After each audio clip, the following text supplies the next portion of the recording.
Welcome to the Endocrine Matters podcast. This podcast episode is sponsored by Complete Medicine and Hey Healthy.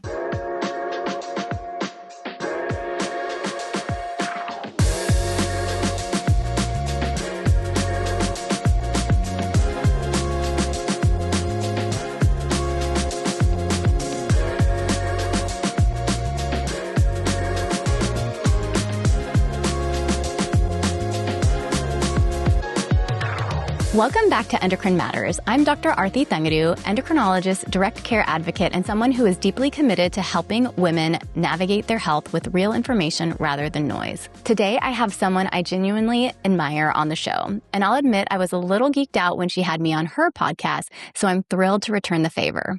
Dr. Shannon Ritchey is a doctor of physical therapy, certified personal trainer, yoga instructor, and the founder of Evlo Fitness, a science-driven strength training platform designed to help women build muscle and protect their long-term health without the burnout, the injury, or the extremism that's become synonymous with fitness culture. Shannon's philosophy, gentle consistency, is something I think every woman in midlife needs to hear. Shannon, I'm so happy to have you here, and I'm so excited to have somebody I respect so much on the show. But before we get started and I start picking your brain with all sorts of questions, tell us a little bit about yourself, about Evlo, and what you do and what you love. Yeah. So I am a former physical therapist. I'm no longer practicing.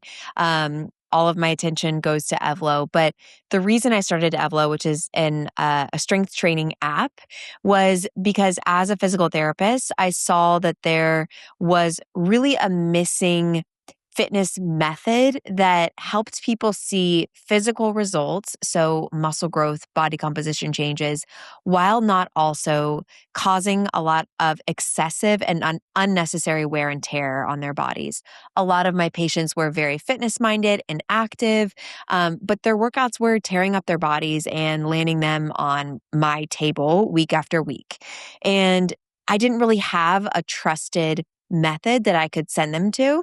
So that's what I created with Evlo. So the goal of Evlo is to help our audience and women build muscle without unnecessarily straining their bodies.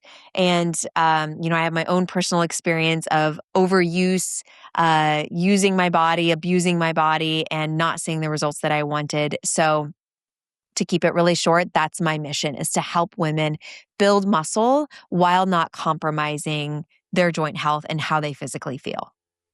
Well, we're all nosy. So tell us a little bit about that personal story, because I think that the personal connection that we have with our work is really important. And it also drives us to do something bigger and more, makes us more in tune with our client. So tell us a little bit about what you went through.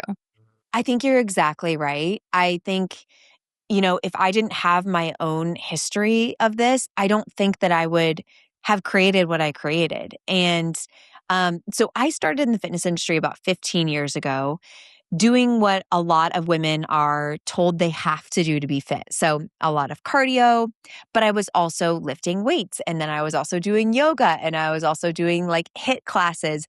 I thought I was checking every box.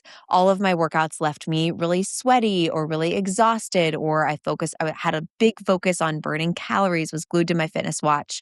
And not only did this kind of give me so-so results, but my body felt beat up. I was constantly sore. I was constantly getting injured. I had chronic pain all over my body. I was going to my PT every week. I was getting massages. Again, I thought I was checking everything, every box, and doing everything right. And yet my body felt horrible. And I was only 24 years old. And so I thought, if I feel like this now, what am I going to feel like when I'm 30, 40, 50, 60 and beyond? And so really it took moving across the country, kind of breaking up my routine, taking some time off exercise when I realized I feel better than I have ever felt in my life not exercising. Like there's something wrong with my workouts. It's not my body. And so I went back to the drawing board to try to figure out really a solution to this. How can I reach my fitness goals and be healthy without compromising, feeling broken up and beaten down? And I use the analogy a lot, especially with doctors like yourself, that exercise is medicine. I think a lot of people understand that concept, how powerful exercise is for our health. It is a medicine. It can be almost like a drug. Its effects can be. But just like any medicine and any drug, the type of drug matters. So the type of exercise matters. The dosage matters, how much of it we are giving to your body, and the frequency matters. So how often we are doing it. And if you have one of those things that are off, you will have an increase in side effects and a decrease potentially in the efficacy of the drug that you are prescribing. So the same goes with exercise. And so if we can get those things right, the type of exercise, the amount of exercise you're doing, and how often you're doing it, you can start to see your body positively adapt with the least amount of side effects. That's a really great analogy. I love that. And with medications and pharmacology, like it seems so obvious, but with exercise, a lot of us are taught like, do more. Doing more is always better, and eating less is always better. And Yes. we just have been so ingrained by our culture in those ideas when in reality, neither of those things is true and Right. will not, one, get you to your goals, and two, will not make your body feel good and thrive and accomplish all of its goals. So what do you think is most wrong about like fitness culture, and what sort of shift did you make in yourself that you felt perhaps unlocked your potential? I think the biggest unlock for me and for many people is that exercise is simply not a very effective tool for fat loss.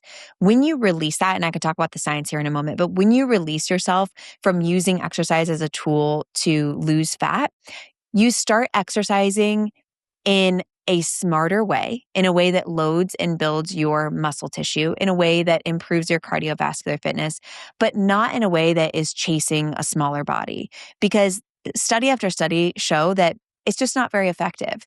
When participants add exercise and they don't change their diet, weight loss is very minimal and underwhelming. In fact, I read one paper that over a span of a year, when participants added exercise and didn't change their diet, they lost maybe a few pounds. And that's a lot of work to do over a year and only get maybe a couple pounds of fat loss. And it's because our bodies are very smart. A lot of emerging research is coming out about this even in 2026, but we are finding that our metabolisms tend to adapt the more exercise that you add. So you're not burning as many calories as you think you are. So when you release that as a goal and just don't worry about burning 1,000,000 calories, don't worry about how sweaty you are, or how tired you are, you start to actually see better results. You start to use your diet for fat loss if that's your goal. You start to use your exercise to build muscle if that's your goal. And what you see is body recomposition. So you start to see fat loss while you're building muscle, which is kind of that quote unquote, I hate the word toned because it's a marketing term. But that's when you start to see that toned aesthetic when you start to combine proper diet with proper exercise. Yeah, I love that because I think, we were when those fitness trackers came out, right? They have like a negative for the amount you exercise and then a positive for the amount you eat. Like you can eat 600 more calories if you go for like a 7 mile run. So people get this idea that they are exercising to eat. And that's just going to set you back on your goals because it just does not work like that at all. Totally. And I do think that freeing yourself of that, because, people are always saying, I exercise so much and I haven't seen any progress in weight loss. And it's like, yeah, because that's not how the human body works. And I think that's something we need to just like tell every person and mostly every woman in the world that like you cannot exercise your way into a smaller body. Like that's not something that we should even be considering anymore. But tell us a little bit more about fat loss. I would love to kind of hear your thoughts on that because you said you had more to say on that. Yes. So exercise does play a role in fat loss. Obviously, exercise burns calories. I'm not debating that. So we want to stay overall active to keep our total daily energy expenditure at a good level. But the idea that you need to exercise endlessly to burn off what you ate or to earn your food, which I think is, again, not only does it not work, but it kind of messes with your mindset around exercise and food. So separating those two things. But exercise is important for, to maintain fat loss and to create and maintain a leaner body. So when I think about fat loss from an exercise perspective, I think about trying to build muscle because muscle improves your glucose regulation, which will improve how your body stores and utilizes fat.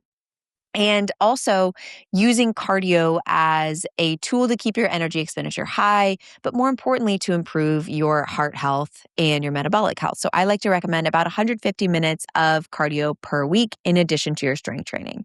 Now, that's the exercise part of it from a high level. What's much more important for fat loss is diet. So being in a slight calorie deficit is important for fat loss. Unfortunately, you hear a lot on social media about how calories in, calories out isn't true and all those things. And it's just the laws of thermodynamics. Calories in do matter for fat loss. Calories in have to be less than less than calories out in order for your body to mobilize and use fat as fuel. So being in a small calorie deficit, and whether that's you track your food or you're eating intuitively, whatever works for you is very crucial. I'm not formally trained in nutrition, so I like to keep my recommendations for nutrition very high level. But I will say from former experience, I've body recompositioned 3 times now when we work with a lot of people who body recomposition. Keeping that deficit small is going to allow you to be consistent with it and have sustainable fat loss over the long term. So I like to recommend, 200 to 400 calories from your maintenance. So that's a very small deficit every day. And then continue to strength train and continue to do your cardio.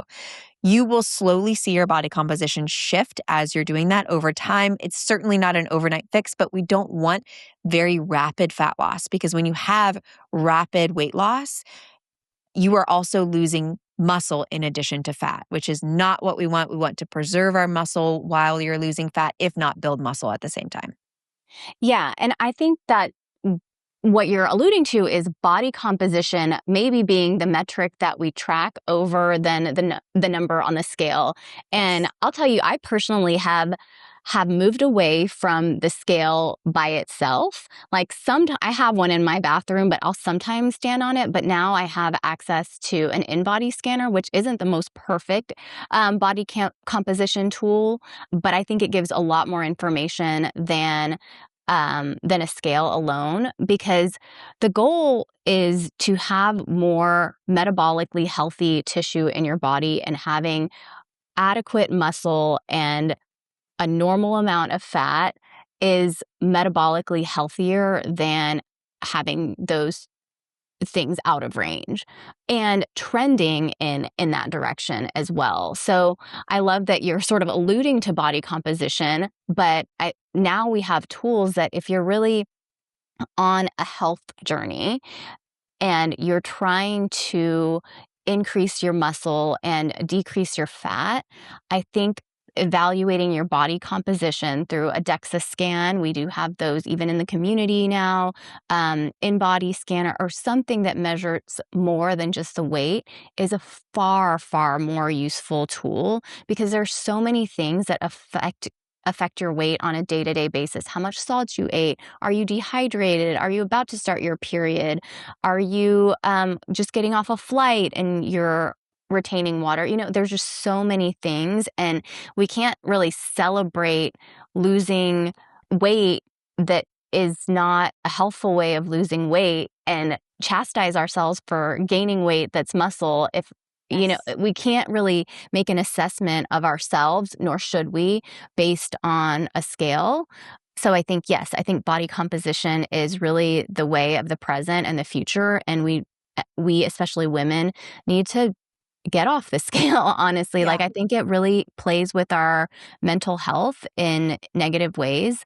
And so does this idea of exercising to eat. And so I think if we are going to be focused more on health, which I hope we are, we can use some of the tools that serve us better. So I would love to hear, because the idea of toned is like everybody wants to have like a toned body. So you alluded to this a little bit, but tell me your thoughts on that word and where it came from and what perhaps we should be replacing it with. Yes, absolutely. So I love this conversation because when you start to shed light on some of these terms that are, understood globally to mean certain things. And we dig into where does this actually come from? What we learn is that so much of what we've been taught about fitness is from marketing, not science. So I'm sure, as you know, the word toned, you won't find it in the academic literature the way it's used in fitness culture. In fitness culture, it's a defined body. It's low enough body fat percentage that you can see muscle definition. And that is essentially body recomposition. So losing fat while you're building muscle, or it can be just fat loss and being able to see the existing muscle underneath. That's what a lot of people define as like this toned aesthetic. And people think that to get that aesthetic, you need to do certain workouts. We've been marketed to believe that certain workouts are toning and certain workouts are for bulking. But when we strip it down and we understand what drives that toned aesthetic, it's loss of body fat, which is mainly diet, like we discussed, and it's increasing muscle mass. And muscle mass either increases or decreases. There is no toned muscle and bulky muscle. But to increase your muscle mass, you need to train your muscles properly. So there aren't really workouts that are toning workouts that are causing you to lose fat and build toned muscle at the same time. Really, to tone your body, building muscle through proper resistance training that's loading your muscles close to failure and combining that with proper dietary strategies is what creates that toned aesthetic.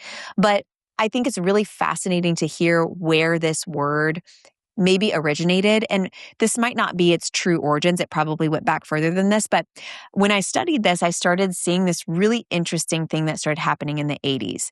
So in the 80s, for the first time, more women started to lift weights and bodybuilding started to become mainstream. And there were women that were winning these competitions that were building a lot of muscle and gaining a lot of mainstream media attention. And formerly, women were not used to lifting weights. So they thought when they saw this woman's body with a lot of muscle, oh, if I start lifting weights, that's what I'm going to look like. I'm going to get bulky like that. And I don't want that appearance. And so magazine covers and the media kind of swung in the other direction. And this is where things like tone without the bulk came up, or shape without size, and using small weights, because these small weights aren't going to bulk you up. They'll tone you and they'll cause body fat loss, and they'll cause you to shape your body and sculpt your body in this way that's feminine, in this way that you want it, not in this bulky way. So that's kind of where this came from. And honestly, that stuck and that still sticks today. Today, we see these sculpting workouts or these toning workouts, in which are using light weights, high repetition. And all those workouts are really primarily endurance training and cardio. It's not really loading your muscles enough to grow them, usually, unless you're training near failure, which most of them aren't. So I think when we go back to the origins of where this came from, it really came from marketing and marketers realizing that there was an opportunity to sell women on certain fitness methods that felt more palatable to them at the time. And fear sells, right? So people are getting scared that they're going to look like their body is going to become like a bodybuilder's body, and that's not what they desire. And so people just capitalized on that moment. Here it is pervasive till today. So tell us about Evlo and your method. So if it's not repetitive light weights, what have you seen and what has your training shown you is more effective for women? Yes. So I have this reps framework that I talk about on a lot of podcasts and on my social media, because I just think that we need to simplify things. There is so much dogma on the internet. You have to lift heavy. No, heavy weights bulk. And women just get confused. So I've really created this framework to help eliminate some confusion so that you know the boundaries that work and you know what steps to take to build muscle properly. So reps, each letter stands for a different principle of muscle growth, REPS. The R stands for repetitions. This is the most important one that I think most people get wrong. So training to failure or 1 to 3 reps shy of failure in every set of every exercise. So let's say you're doing 3 sets of a bicep curl. You'll want to train to muscular failure or three reps shy of muscular failure in all 3 of those sets. Rep ranges, you can do anywhere from about 4 reps all the way up to about 30 reps or anywhere in between, as long as your final rep is to failure or near failure. So we hear a lot like women have to lift heavy for low reps. That is not true. We have an abundance of literature showing that you can lift relatively lighter. You can lift in that moderate range, so more like 12 or 15 reps. You can even lift all the way up to about 30 reps per set and still build the same amount of muscle as if you were lifting heavy weights for lower reps. What matters is training close to failure. So that's the R. And I have so many tips with that, training close to failure, all those things. But that's the first thing that a lot of people get wrong. Then you have the E. E is exercise selection. So choosing an exercise that biases one muscle group at a time. So not trying to combine an upper body and a lower body movement into the same lift. For example, instead of doing a lunge with a bicep curl in the same lift, separate out those 2 movements. Do the lunge on its own and do the bicep curl on its own. And this is because those 2 movements will require different loads to get near failure. For example, you might have to use a much lighter weight for your biceps than you would use for your legs. So that's E, exercise selection. Then we have P. P is protein, eating about 0.75 grams to 1 gram of protein per pound of body weight per day to help you build muscle.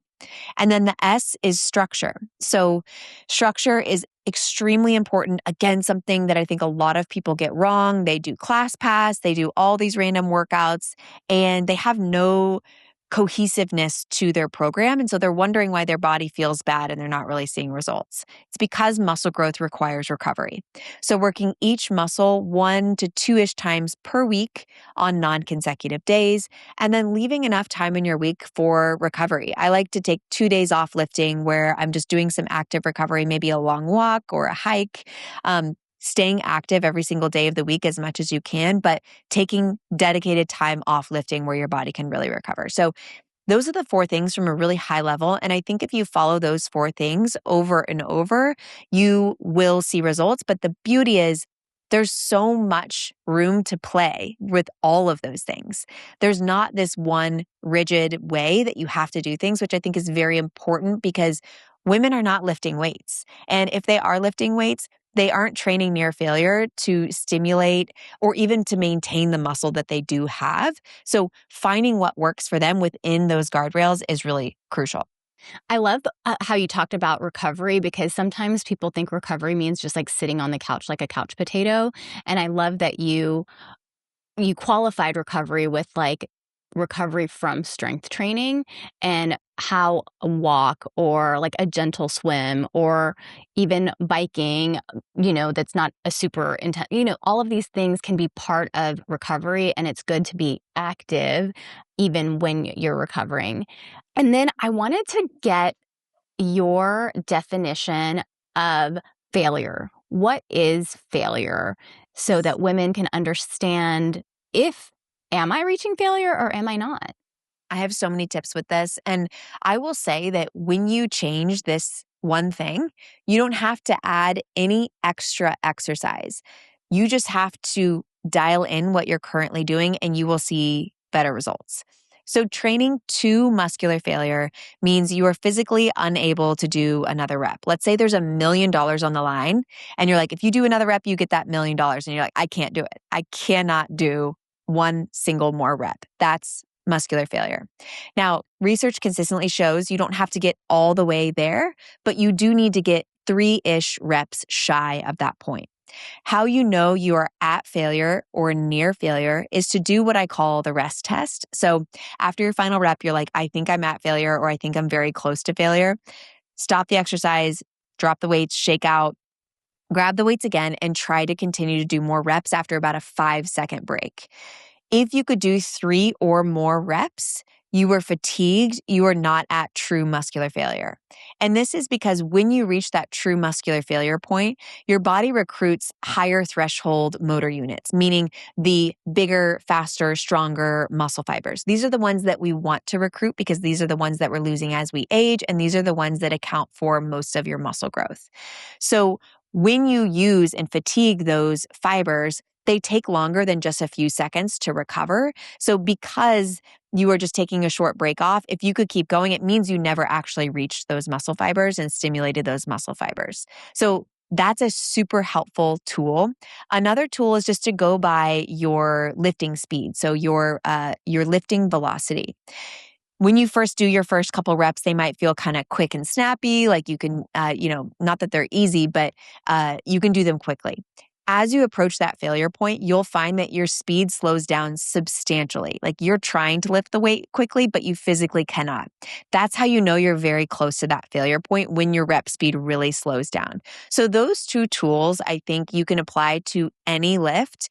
And what a lot of people confuse failure with is fatigue. So maybe they're going to a group fitness class and their body is shaking, or their muscles are burning, or their body's starting to feel uncomfortable. They're like, I want to get out of this. And they confuse that as muscular failure, where that's more muscular fatigue. So go back to that rest test. Ask yourself, I'm shaking, I'm burning, but could I continue on if there was $1 million on the line? Or if I stop and shake it out for 5 seconds, could I keep going?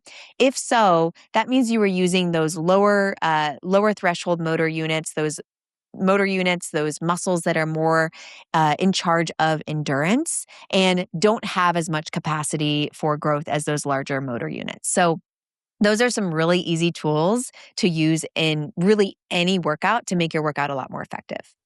So that is so helpful because we all want efficiency, right? So like if we can figure out a way to lift in a way that's effective and efficient, then we'll do it, right? Yes. But where do people start? Like if you're like, well, I don't know what amount of weight is going to give me failure. Is it just like a trial and error, or where do people start?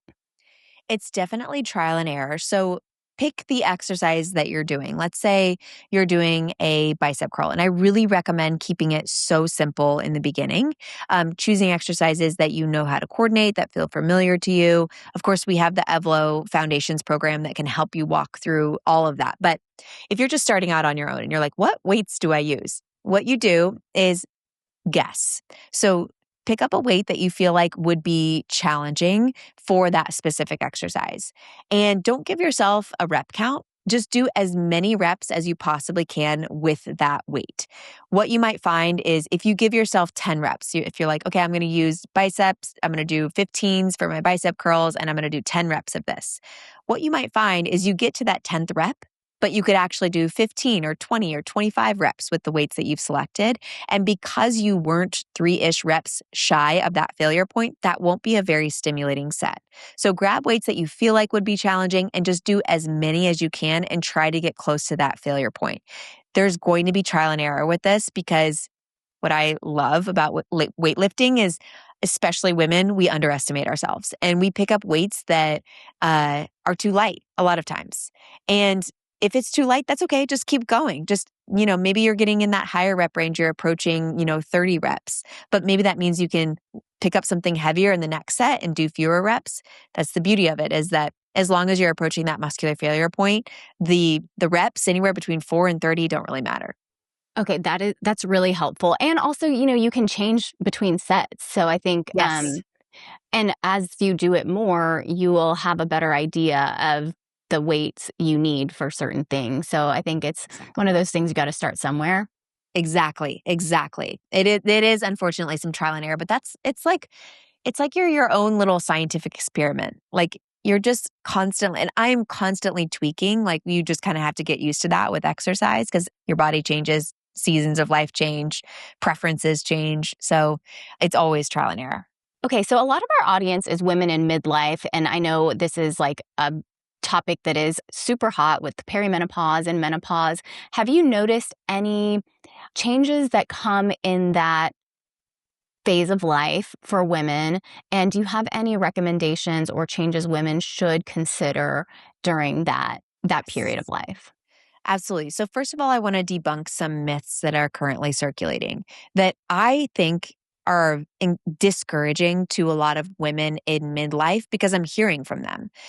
What women in midlife are being taught right now is that they have to lift really heavy weights for low reps. So like 4 reps or 6 reps, and pick up really heavy barbells and do deadlifts and squats or whatever it may be. And the literature just shows that that is not the only way to build muscle and strength in midlife. You can lift anywhere from 4-ish reps all the way up to 30 reps or anywhere in between, even in midlife, as long as you're approaching that muscular failure point. Same with exercise selection. If you don't want to do deadlifts or squats, there is a wide variety of exercises that you can choose to load your body effectively. Again, what matters is that you're loading that muscle group near failure. So I think that's the first thing I like to discuss, because when you understand that you have options, you're more likely to stay consistent. If lifting super heavy weights for low reps, you don't feel comfortable with that, then you can lift a bit lighter and do different exercises that you do feel really stable in. Maybe it's you're starting with machines, or maybe you're doing hip thrusts, or maybe you're doing, a hip abduction or something different that feels really stable to you.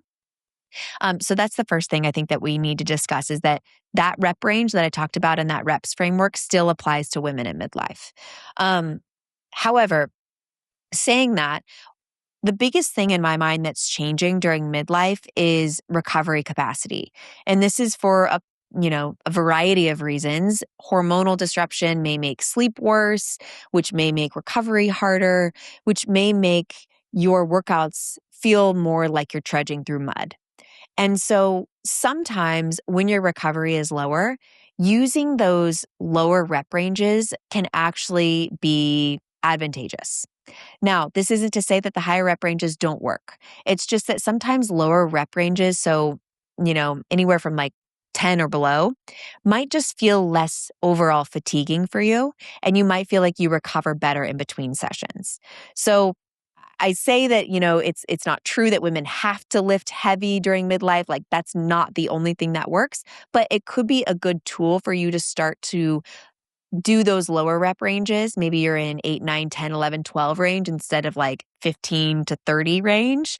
You might feel like you recover better that way. So I think that's my biggest piece of advice for women is, first of all, you need to have a really good structured hypertrophy program. Like, that is very important. You're not overusing your body. You're not working the same muscle groups on consecutive days. You have days in between. Like, if you're working your glutes on Monday, take Tuesday off glutes and then work glutes again on like Wednesday, Thursday, Friday, or whatever. So making sure that you're really conscious about how you're loading your body. And again, that's where a great program like Evlo comes in. Or if you know how to structure your own program, that's great too. So I think that's really helpful. And it's so interesting because everything starts with like a kernel of truth.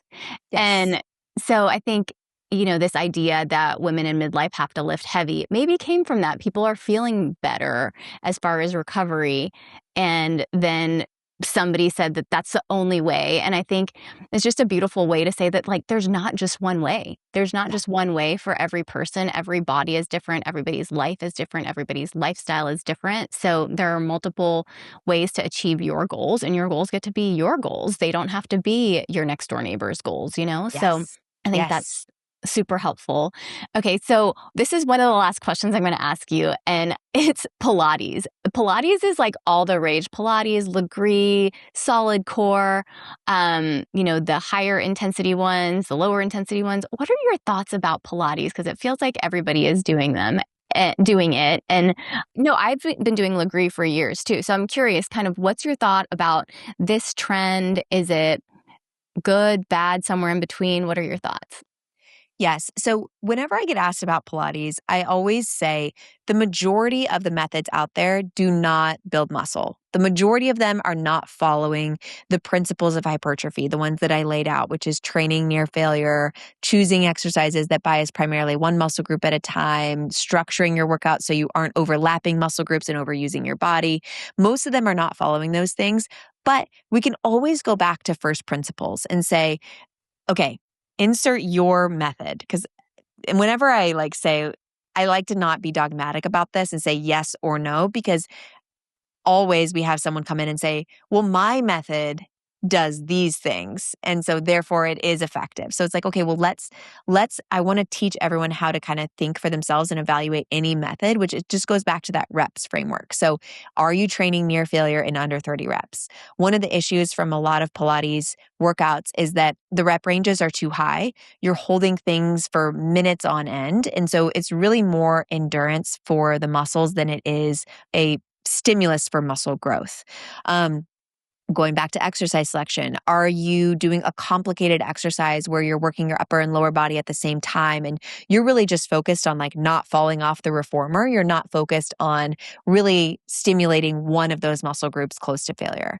And then going back to the structure piece of it. So a lot of times these workouts are full body. So if you're going 5 days in a row, you're hitting your glutes 5 days in a row and you're not giving those muscles enough time to recovery, which the recovery is where they adapt and get stronger. Now, Pilates there is some cardiovascular benefits to it. There's some endurance benefits. There's some stability benefits, some mind-body connection. If someone's brand new to exercise, they can build a little bit of muscle with most any method, Pilates included.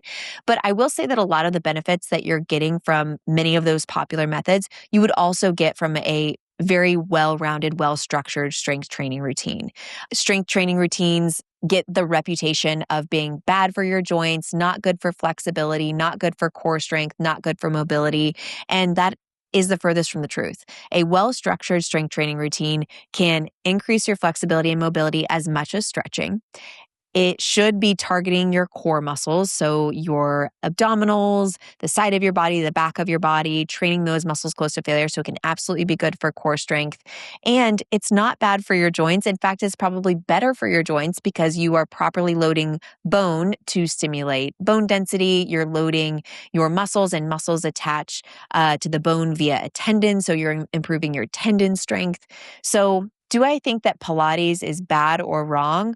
No, certainly not, unless it is causing you joint pain and causing side effects. But is it the best use of your time? If your goals are body recomposition, I would say usually it's not. Yeah, it sounds like maybe not, but depends on so many different factors on how it's being used and how it's being done. Exactly. Like everything, medicine and exercise and diet all require nuance, which I think is lost in 30-second reels and the social media content that most people are consuming. So that's why a lot of my podcast interviews don't do well on social media, because I like to take the full length of time to really explain so that we understand. Because I think that when these things get whittled down into little bite-sized pieces of content that are 30 seconds long, all of a sudden we just start thinking so black and white. And that's a really hard way to stay consistent when you think something doesn't work or something absolutely does work. It's like when we understand the first principles of it, I think we're more likely to make decisions that actually align with our goals and that we can sustain. Yeah, I think nuance is so important. And I think, you're right. We see the same thing, that the podcast doesn't do as well on social media, but I think it provides such valuable information in a nuanced, thorough way that I think is really what people should be leaning towards if they're actually trying to get health information and healthier. Yes. So keep up the good work. Keep fighting the fight. I think it is worthwhile, and I think it is the right thing to do as true, credentialed, credible clinicians. I think there's a lot of people who are using social media for whatever their goals are. But if it's really education and educating the public, I think that these longer forms are really the way to go. And I hope that our audience hears that and engages with those as well. Obviously, they've gotten to the end of a podcast. So yes, exactly. You're still here. You're doing great. So hopefully we are leaning towards that audience.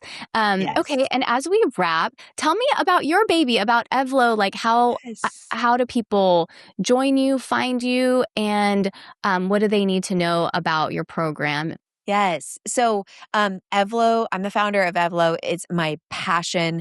Not only am I the founder of the business, but I am teaching classes on there. I teach typically about twice a week. And then all of our other instructors are doctors of physical therapy who are trained in this method. And the idea is that you are exercising in ways that are science-based. They're follow-along classes. So we're teaching you during the class how to work certain muscles, what to feel, what it feels like to get close to failure. We're structuring the week for you. So your whole week is just laid out right there. You just press play on the class, about 35-minute classes. That's it. So I really wanted to create something that was going to be zero guesswork, but actually work and not wear your body down. So that's my goal with Evlo. EvloFitness.com is where you can find us. There's a 14-day free trial if people want to check it out and give it a go. And so if you're listening to this and you're like, where the heck do I even start? Well, she's just given you a great place to start with the Evlo method and all the things that she has so graciously shared with us. So definitely check it out. And Shannon also has an Instagram, just her name. It's dr.shannon.dpt. So Dr. Shannon DPT. drshannon.dpt. So check her out there. She has a ton of information on Instagram. She has a podcast, which I have been on and is wonderful. And you can find me at essaycomplete.com, or my Instagram handle is just my name, Dr. Arti Thangudu. And thank you guys so much for listening. Thanks so much for being here, Shannon. Thank you, Dr. Arti. This was amazing.